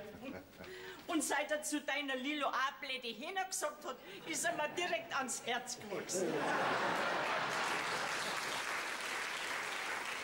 So, schau mal, Bubi, jetzt komm raus, jetzt darfst du raus aus deiner Dunkelheit kommen. Pfoten weg! Leichte, blöde Hühner! Oh, mein Lieber, dir werde ich noch einen anständigen Wortschatz beibringen, darauf kannst du dich verlassen. Sabotage! Sabotage! Herrschaft, diesen blöden Ast, den schneide ich noch mal ab. Muss dein Sohn aber auch so einen Riesenbaum daherzarren, ha? Ja, sagt's mir jetzt mal. Ja, wann glaubst du mir, dass wir heute einmal bescheren? Ja, also, darf ich mich nicht einmal 5 Minuten hinsetzen? Ja. Aber entschuldige, der Emil und ich, wir haben uns gerade so ein bisschen unterhalten. Ja, und da habe ich natürlich nicht auf die Uhr geschaut. Ja, weil wir hatten gerade ein kleines Tete-a-Tete. So. Ja. Und wo ist sie, deine liebe Lilo? Das entzieht sich meiner Kenntnis. Die will man schon seit 2 Stunden lernen, wie man einen Kartoffelsalat macht. Aber da hat's bei mir kein Glück. Das glaube ich. Aber tut mir leid, Vater, du gehst mir trotzdem im Weg um. Ja, ich geh schon. So. Also glaubst du das, Vater, dass du zu mir an Weihnachten wieder das ganze Wohnzimmer verstinken musst mit deiner Zigarren? Das hättest du jetzt auch nicht braucht. Also, die hab ich gekauft, deswegen auch das auch. Ja, und zwar wann ich will und wo ich will. So, und jetzt verstinke ich nur unser Zimmer, dass die Lilo auch frei tut. Zirkt ja aber noch unsere Bescherung, gell? Befehle, nix als Befehle, bis den Gruben fällst. Jesus, na, um die Zeit bescheren wir ja sonst schon immer. Du, ich zieh mich schnell um, gell? Wo ist denn der Hans? Ja, der meldet sich doch nicht bei mir ab. Ja, ist aber wieder typisch für das Matzgold. Wenn du ihn brauchst, ist er nicht da. Naja, aber eigentlich brauche ich ihn ja... Halt, was machst du da? Ich schneide diesen Ast ab, weil er zu lang ist und damit passt er. Du kannst doch diesen wunderbaren Christbaum nicht so brutal kastrieren. Kann ich schon. Du kannst dir das Zweigerl ja an deinen Trachtenhut stecken, wenn du magst, gell? Und jetzt mag ich nichts mehr hören und schneide den anderen Ast auch Ja, ab. freilich sonst noch was. Sag einmal, Weibi, wann kommt denn endlich einmal das Christkindl? Du bist doch gerade rein bei der Tür. Wo warst du überhaupt so lange? Oh, du bist ja schon so festlich gewandet. Ja, was ich von dir leider nicht behaupten kann. Also Avanti, Avanti. Ja, aber was für ein Quanti? Die schwarze Hosen mit dem weißen Hemd habe ich da schon hergekriegt. Ah, und die schwarzen Socken und das blühend weiße Schneidstierl, gell, ich weiß es. Du bist ja doch mein fürsorgliches Weibelein. Aber darf er dir vielleicht doch lieber das blau karierte Baumwollhemd anziehen? Untersteh dich! Ja, das passt viel besser zu meinem Kanadier, verstehst du? Schwingi! Jetzt bin ich gekentert. Oje. Da glaube ich, ist soweit alles in Ordnung. Mein Gott, wer hat denn da wieder die Tischdecken mit dem Flecki da? Also glaubst du? Mama, habe ich die Bescherung schon verpasst? Ja, also als ob wir ohne dich bescheren taten. Aber du hast ja den ganzen Nachmittag unsichtbar gemacht. Wo warst du überhaupt? Beim Günther. Wir haben noch einiges zu besprechen gehabt. So. Und das am Heiligen Abend. Ja, gerade heute am Heiligen Abend. Er muss gleich da sein. Du sag einmal, wie geht's denn eigentlich unseren 2 Ladies? War der Notarzt schon da? Ganz so schlimm war's nicht, aber ich habe trotzdem vorsichtshalber mal die Flucht ergriffen. Jetzt können wir bloß hoffen, dass wir den Heiligen Abend ohne größere Panne überstehen. Das Wärtchen, ich bin da ganz zuversichtlich. Sag mal, was strahlst denn du so? Ja, Mai, ich freue mich heute, dass gleich das Christkindl kommt. Bist halt doch noch mal ein kleines Madel, gell? So, und jetzt machst du dann die Kerzen an. Mein Gott, dass der Baum aber auch so riesig sein muss, ha? Wo der ihn bloß her hat, der Papa? Ja, der hat da so seine Connections. Mei, schau, Mama. Ist der nicht gigantisch? Ja, wunderschön ist der Baum. Ja, und mein kleines Bäumchen muss jetzt einsam und allein sein Dasein draußen an der kalten Garagenwand fristen. Komm, Karin, setz dich ein bisschen her zu mir, bevor der Trubel losgeht. Ha? Ah, mei, weißt du's noch, wie du ein kleines Mädel warst, wie du immer herkuschelt hast zu mir und mir aus deine großen und kleinen Sorgen erzählt hast. Freilich weiß ich das nur. Aber jetzt habe ich ja keine Sorgen mehr. Na, wollen wir hoffen, dass so bleibt. Ha? Aber schön ist er wirklich, der Baum. Also, ich könnte jetzt auf die Bescherung, wo jeder mit dem Geld, das er nicht hat, dem anderen was schenkt, was der nicht braucht, gern verzichten. Ach, Mama, die Bescherung und das Ganze drumherum ist doch immer wieder schön. Und wenn es dann erst einmal singen, dann strahlt doch eh jeder. Du hast da recht. Aber richtig gemütlich ist es da auf dem Sofa, gell? Jetzt stell dir doch nur mal vor, wenn da so ein Riesenhund drauf liegt. Aber Mama, der darf doch nicht den ganzen Tag da rumliegen. Sag mal, geht dir der Hund immer nur im Kopf rum? Na, ich meine ja nur, Ich mache mich nur mal schnell fertig, gell? Ist schon recht. So, dann ist jetzt vorbei mit der Gemütlichkeit. Hans, Lilo, Papa, Mama. Geht's jetzt endlich los? Ja, geh jetzt sei heute Start und warte mal ab.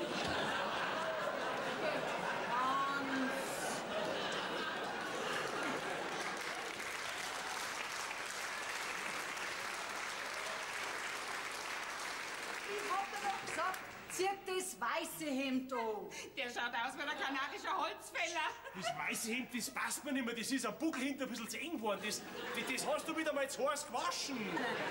Du bist im letzten Jahr wieder eine Nummer gewachsen. Ah, so ein Schmarrner.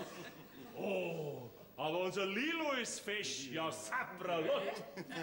Aber jetzt haben wir keine Zeit mehr für Komplimente. Der Günther muss ja auch gleich kommen. Sagt's einmal, ja, warum stehen wir eigentlich so dumm da rum? Ja, freilich, verteilen wir uns doch sitzenderweise. Ja, dann sitzen wir dumm rum. Dann können wir ja anfangen. Ja, dann mach ich doch gleich einmal eine Flasche auf, gell? Frohe Weihnachten allerseits! Die Günther. Ah, was für eine festliche Versammlung. Grüß Gott. Grüß euch. Und aufgereiht sind's wie die Kanarienvögel am Stangerl. Sagt's mal, wartet ihr vielleicht auf mich? Ja, selbstverständlich. Komm, Günther, gleich einmal ein Schlückerl zur Begrüßung, gell? Ja. Also dann, Prösterchen, würde ich sagen, und frohe Weihnachten, gell? Ja, und die? Wie? Oh, Entschuldigung. Hab ich jetzt ganz vergessen. Entschuldigung. Prost.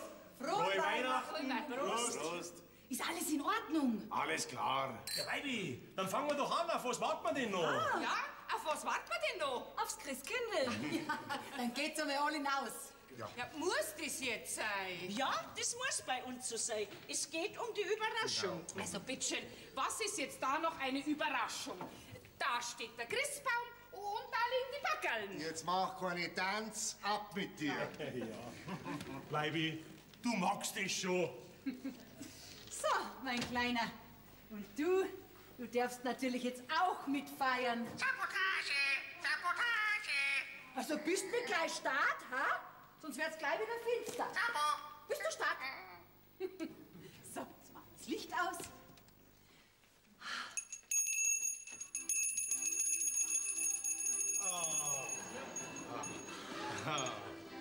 Ui, ui, ui. Nein, der schöne Baum. Okay, immer noch nicht so.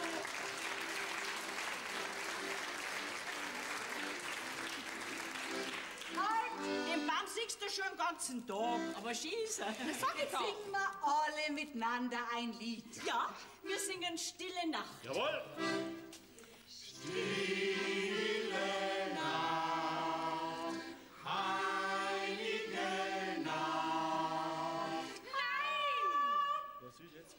Sing mal, oh du Fröhliche. Also gut. Oh du Fröhliche, oh du Stige. Heute ist heiliger Abend, also singen wir Stille Nacht. Also, wenn ihr zwei nicht wisst, was wir singen sollen, dann singen wir überhaupt nicht. Sehr Sonst gut. stehen wir nämlich morgen früh noch da. Sehr gut, Emil. Diesen Vorschlag wollte ich auch gerade machen. Also sagt einmal, sind wir denn wirklich nicht in der Lage, am Heiligen Abend miteinander ein Weihnachtslied zu singen? Ich sag ja gar nichts, sie schnabelt doch immer nein. Also gut, dann fällt halt heuer der Gesang aus. Macht doch nichts. Frohe Weihnachten. Frohe Weihnachten, Weibi. Frohe Weihnachten, Opa. Halt, warte. Da schau her. Für dich, mein Spatz. Frohe Weihnachten. Weibi, der Baum, der ist wirklich wunderschön. Bloß der Ast, den du weggeschnitten hast, der fällt irgendwie. Das ist nicht. Nein. Frohe Weihnachten, Oma. Frohe Weihnachten, Großmutter.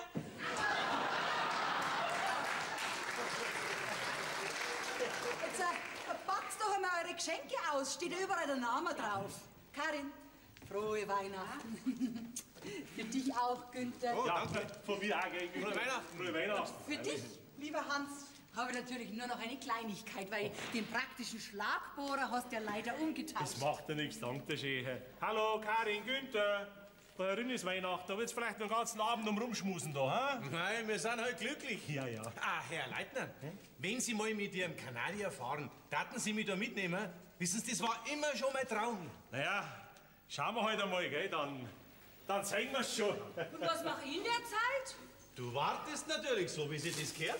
Also, ich finde für mich gar nichts. Ja, ich auch nicht. Schau's wieder rot, die Weiber. Schau, Oma, das ist für dich. Von uns. Danke, Schimmwadl. Was ist denn das, ha? Was kriegst du von uns? Wer ist gläsig? Ein Morgenrock. Mei, und so geschmackvoll. Völlig überspitzt. Du brauchst ihn ja nicht anziehen. Du, ist der nicht ein bisschen zu modern für Nein, mich? Oma, damit schaust du um 20 Jahre jünger aus. Ja, wenn er das sagt, komm, geh her, Oma. Schlupf gleich mal, ne? Nein, nicht über mein schönes Komm, Gewand. schlupf rein, Oma, Ja, das wollen wir also doch gleich noch. mal sehen. Da schau her, ha? Und wie schaut unsere Oma aus? Gut schaust aus, Oma. Ganz gut, Oma. Also mir gefällst. Ehrlich? Ehrlich? Für mich? Ja, was werden das sein? Ah, das ist von mir für dich. Ich hab mir gedacht, da kannst du ein schönes Jackerl stricken oder vielleicht auch ein Pullover. Hab ich vor 5 Jahren im Kirchenbasar gewonnen. Beißt wie Brennnessel. Also ich stricke ja ganz gern, aber mausgrau. Ja, warum denn nicht? Ich hab mir gedacht, das passt wunderbar zu deiner vornehmen Blässe. Emil, hast du jetzt diese Unverschämtheit wiederkehrt? Ich höre grundsätzlich gar nichts. Aber du, das wäre doch eine schöne Wahl für einen Trachtenjanker für mich. Oder nicht? Ja, doch, Also, Emil, das war die größte Schnapsidee, dass du mich an Weihnachten zu deiner Familie herbraust. Geleit, es ist doch Weihnachten. Hans, Ja. mach doch mal dein Backerl auf. So, ja. Da steht auch noch Hans drauf. Ist das auch für mich? Na, das nimmst du noch nicht. Nimm zuerst das da. Ein Schmarrn, ich möchte jetzt zuerst das da anschauen. Nein, für das ist aber noch zu früh. Ja, Nimm was das heißt da. denn zu früh? Jetzt, im Moment ist doch Heiliger Abend, oder? Oder soll das Backel vielleicht erst an Ostern aufmachen? Hä? Was ist denn das? Ui, ich hab da eine Ahnung. Daher diese Anspielung. Ein Kinderjopperl. Werde ich vielleicht bald Papa, ha? Karin Günther, tretet vor mich. Meine Liebe, jetzt habt ihr zwar schon eine narrische Frei gemacht, muss ich sagen, aber trotzdem, eines sage ich euch. Bevor dieses kleine Wutzel auf die Welt kommt, wer keiner, gell? Ja, Ordnung muss schließlich sein. Papa, was meinst du denn? Entschuldige mal, ich kann doch kombinieren. Ich bin doch nicht aufs Hirn gefallen, oder? Also, Herr Leitner, ich kann Ihren Gedankengängen zwar nicht ganz folgen, aber wenn das so ein großer Wunsch von Ihnen ist, den können wir Ihnen schon erfüllen, nicht wahr, Masel? Moment, Karin. Karin, heißt es, du bist nicht ein ganz kleines bisschen? Ja, was soll denn da mit dem Kinderkleidern da? Ja. Emil, du wolltest doch deiner Familie noch was mitteilen. Ja, wollte ich das? Ja, jetzt geht's so, jetzt habt ihr nicht so, jetzt red schon. Ja, Schwiegerpapa, was möchtest du uns denn mitteilen? Ja, also von mir aus ist nichts Wichtiges. So. Ja. Die Lilo heiratet mich nächstes Jahr. Was?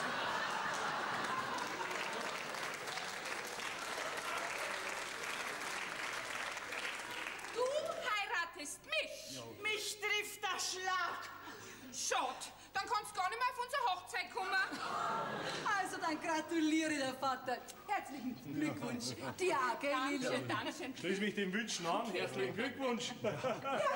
Nachdem also diese Neuigkeit auch wissen, lieber Hans, was kriegt denn ich eigentlich von dir? Nein, entschuldige, ich bin ja der Allergrößte, ich vergiss. Entschuldige, weil ich bin gleich da, gell?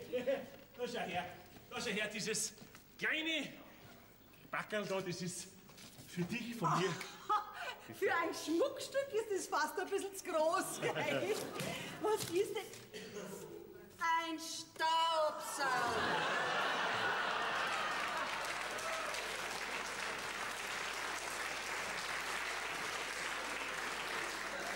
Sowas habe ich mir immer gewünscht. Gell? Hab ich den Geschmack getroffen?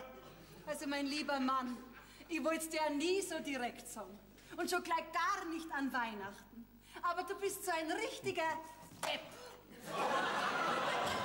Was ist denn jetzt los? Was hab ich jetzt wieder falsch gemacht? So ziemlich alles, Papa. Man schenkt doch seiner Frau zu Weihnachten keinen Staubsauger. Ah, hätte ich doch die Bügelmaschine kaufen sollen. vergiss es, sein Vater war der gleiche. Jetzt wart mal, geht der Mama nach. Oh, wieso denn? Mein Gott, geh ihr nach. Mei, oh mei, oh mei. Das ist ja gut. Immer das Geschieß mit den Weibern. Mein Gott, jetzt hätte ich es ja beinahe vergessen. Ich hab ja auch noch was. Liebe Anni, für dich. Lass das recht gut schmecken. Wie einfallsreich. Pralinen. Vom Supermarkt, die habe ich der alten Lechnerin einmal gekauft. Was ist denn das da für ein Großbackel? Da steht gar kein Name drauf. He? Oma nicht. Was ist denn das? Ui, ein Decken. Ja, schaut's einmal her. Da steht ganz groß Polizei drauf. Ja. Die gehört ja gewiss am Günther. Ja. Also, mei, die ist kuschelig, gell? Da darf ich mich gleich so ein bisschen reinschmusen. Ja. Oh, weich ist das schön. Da hast du bei deinem Günther ein schönes Geschenk gemacht. Danke, Mausel. Oma, man reißt aber auch nicht fremde Backerl auf, gell? Na, müsst schon einen Namen Nein, draufschreiben. weiter nichts zu machen. Ich bin bis auf Weiteres in Ungarde gefallen. Ja, aber dass jetzt ein bisschen Schwung in diese Veranstaltung kommt, kommen wir zu einem weiteren Highlight dieses Weihnachtsabends. Aber nicht wieder singen. Na, keine Angst, Emil. Meine liebe Tochter, mein lieber Fastschwiegersohn, nachdem ihr mir zwar eine herbe Enttäuschung bereitet habt, trotzdem, mein Weihnachtsgeschenk für euch steht draußen an der Garage. Zum Einpacken war es ein bisschen zu groß. Wieso draußen? Frag doch nicht. Da schauen wir halt gleich mal. Das sind ja komisch, die Sitten. Bescherung im Freien. Ja, da sind ja noch mit 2 Backerl für Marianne. Marianne! Das Blair halt noch ein bisschen lauter. Ja, sonst hört's mir ja nicht. Was ist denn? Ich muss jetzt erst einmal einen Punsch trinken. Schau her, da sind 2 Backerl für dich. Da ist bestimmt kein Staubsauger drin. Kommissar Rex? Was soll denn da ich damit? Ist das auch so eine Idee vom Hans? Oder haben wir noch mehr solche Spaßvögel in der Familie? Entschuldige, Weibel, also ich bin wirklich total unschuldig. Obwohl, die Fernsehserie, die hat dir doch immer ganz gut gefallen, oder? Was ist denn da drin? Eine Gummiwurstzemme. Oma, ist die für dich? Was ist?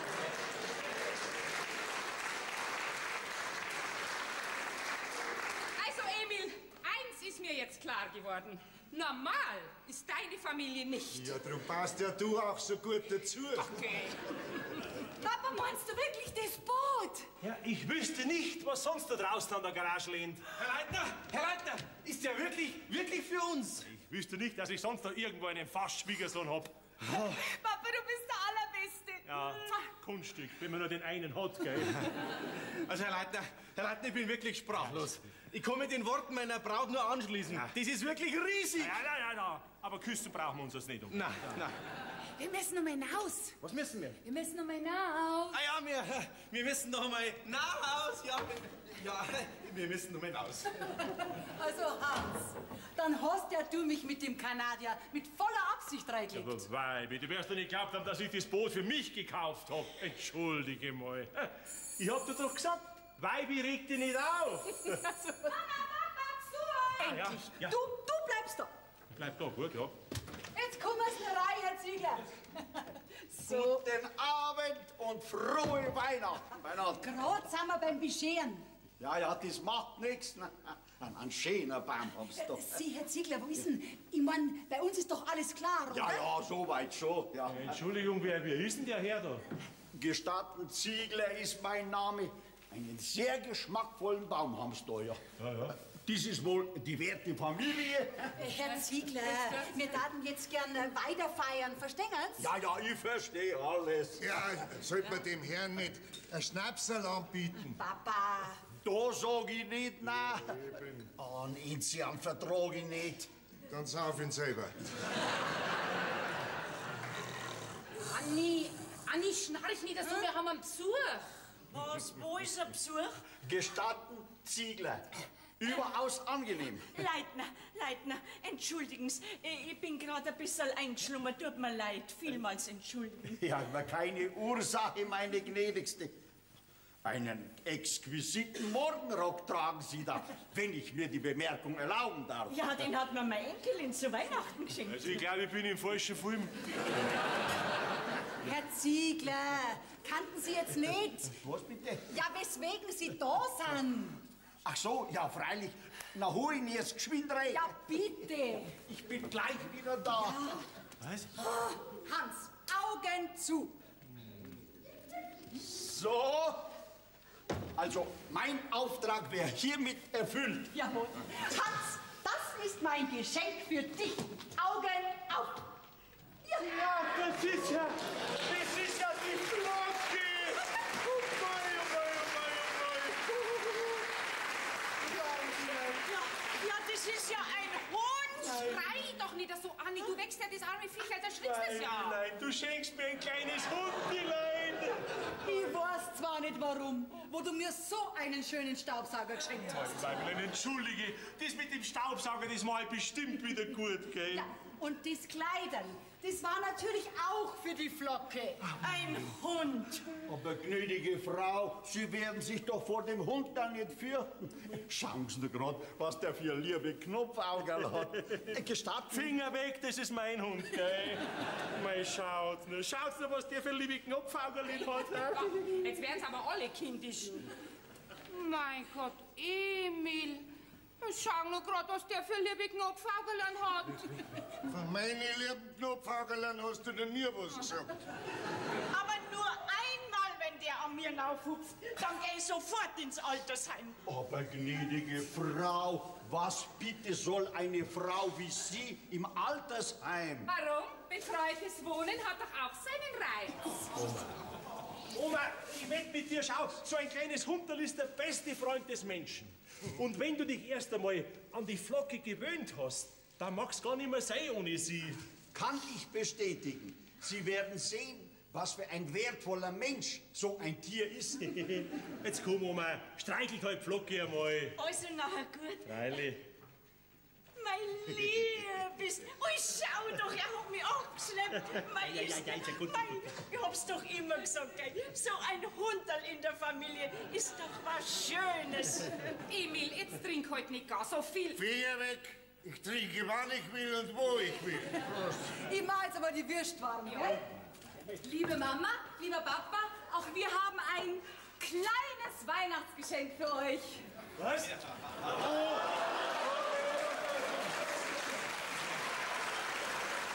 Gottes Willen, noch ein Hund! Jetzt haben wir 2 Hunderli. Ein Schoßhunderl und einen Wachhund. Da müssen wir gleich ein Foto machen. Mach schönes Mama, Foto. rüber. Jetzt, komm, also, jetzt geh raus. Jetzt geh raus. Hopp, schönes Foto. Jetzt, hopp. Der Herr Ziegler gehört nicht aufs Familienfoto. Ja, heute schon. Heute ist Weihnachten, heute darf er auf, gell? Ja. Ist ja gut, ist ja gut. Jawohl.